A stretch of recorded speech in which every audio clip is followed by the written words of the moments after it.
اس نے اتنے جرائم کر لیے ہیں، یہ قتل و غارت اتنی کر چکے ہیں، یہ الیکشن چوری کر چکے ہیں، یہ انسانی حقوق تباہ کر بیٹھے ہیں، یہ جمہوریت تباہ کر بیٹھے ہیں کہ امریکہ اور برطانیہ نے پوری ایک ان پر چارج شیٹ بنائی ہے، ان کے ایک ایک قتل و غارت کے اس کے ایک ایک جرم کے سارے ثبوت ان عالمی طاقتوں کے پاس ہیں۔ ڈاکٹر معید پیرزادہ نے دعویٰ کیا کہ امریکہ کے پاس اپنے سیٹلائٹس کے ذریعے اس رات کے بھی سارے ثبوت موجود ہیں کہ ہماری اسٹیبلشمنٹ نے وہاں کیا کروایا، کیونکہ ان کی سرویلنس کا بڑا تگڑا نظام ہے پوری دنیا میں۔ یہ دہشت گردوں کو اسی طرح سے سرچ کرتے ہیں، ڈھونڈتے ہیں، سیٹلائٹ امیجنگ کے ذریعے یہ ویڈیوز بھی بنا لیتے ہیں، یہ پکچرز بھی کیپچر کر لیتے ہیں، اور وہ سارا ریکارڈ ان کے پاس موجود ہوگا۔ نہیں تو تھرمل امیجنگ تو ہے ہی سیٹلائٹ کی، وہ تو آپ پرائیویٹلی بھی کر سکتے ہیں۔ تو ناظرین کرام، یہ سارے ثبوت ان کے جرائم کے جب عالمی طاقتوں کے پاس ہوں گے تو آپ مجھے بتائیں کہ جب یہ پاکستان کے مفاد میں کچھ کرنے لگیں گے، جو کہ ان سے امید نہیں ہے، کیا عالمی طاقتیں انہیں کچھ کرنے دیں گی؟ جب عالمی طاقتوں نے کچھ منوانا ہوگا،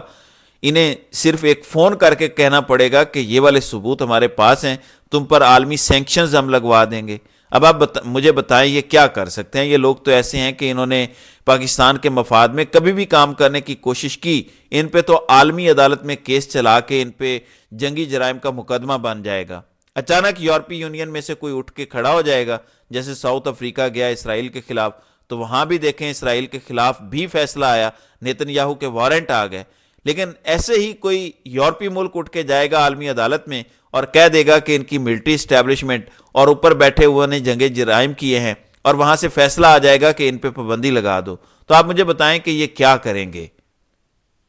در حقیقت اس وقت ان کا حل یہی ہے کہ اس وقت بادشاہ سلامت اور اس کے ساتھ موجود جو ٹولہ ہے اس کو جبری طور پر ریٹائر کیا جائے، اور ملٹری کو ایسے ایلیمنٹس سے پاک کر کے ایک مضبوط ملٹری بنایا جائے، ورنہ یہ کمپرومائزڈ ٹولہ سب کو تباہ کر دے گا۔ یہ سچ ہے اگر کوئی سمجھے تو۔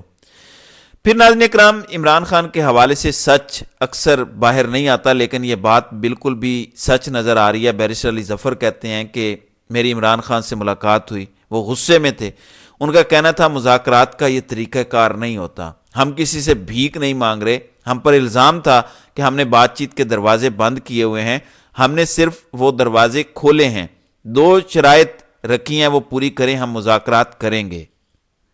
تو عمران خان کا تو یہ اصل بیان ہے، جبکہ یہ جس طرح بچھے بچھے جا رہے ہیں، شبلی فراز نے جو بیان دیا میں تو حیران رہ گیا کہ یہ بندہ کس قسم کا ہے۔ ہم بھی بھائی ہیں، آپ بھی بھائی ہیں، ہمیں ایک دوسرے کے ساتھ ایسے نہیں کرنا چاہیے، یعنی گویا رونے پہ آ گئے۔ آپ کے ساتھ ہوا کیا ہے؟ ایک بھی ایف آئی آر آپ پر کبھی نہیں کٹی۔ مسئلہ یہ ہے کہ آپ نے لیٹنا نہیں ہے، آپ نے کھڑے رہنا ہے، جیسے عمران خان کھڑا ہے جیل میں بھی، وہ لیٹا نہیں ہے، کھڑا ہے، ڈٹ کے کھڑا ہے، اور اس کو باہر آنے کی کوئی جلدی بھی نہیں ہے۔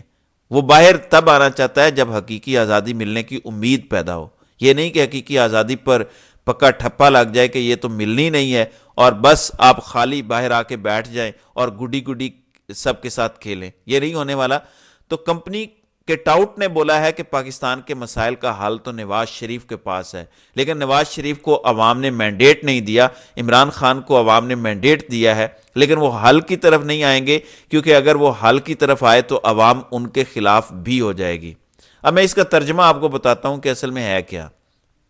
پھر آپ کو بتاتا ہوں کہ اسٹیبلشمنٹ کیسے ان کے پاؤں پڑی ہوئی ہے۔ بنیادی طور پر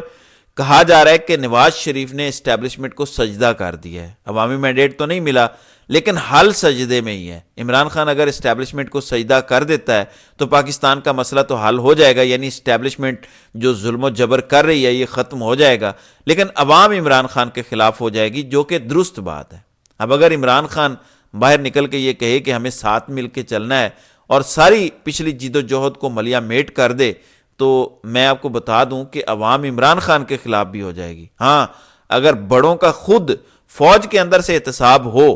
ان کو ہتھ کڑیاں لگائی جائیں اور سیاسی ونگ سے پاک ایک ادارہ ابھر کے سامنے آئے، تو پھر یقین ہے کہ سب کچھ ٹھیک ہو سکتا ہے۔ اس لیے اقتدار کی پرامن منتقلی ہی حقیقی آزادی ہے، اور سیاست سے پاک فوج ہی پاکستان کے مفاد میں بہتر ہے، جس کے لیے عمران خان مستقل جد و جہد کر رہا ہے۔ تو دیکھتے ہیں کہ آئندہ آنے والے دنوں میں اس حوالے سے کیا نکل کر سامنے آتا ہے۔ تو ناظرین کرام، آپ کی اس ویڈیو کے حوالے سے کیا رائے ہے؟ آپ اپنی رائے کا اظہار کامنٹ سیکشن میں ضرور کیجیے گا۔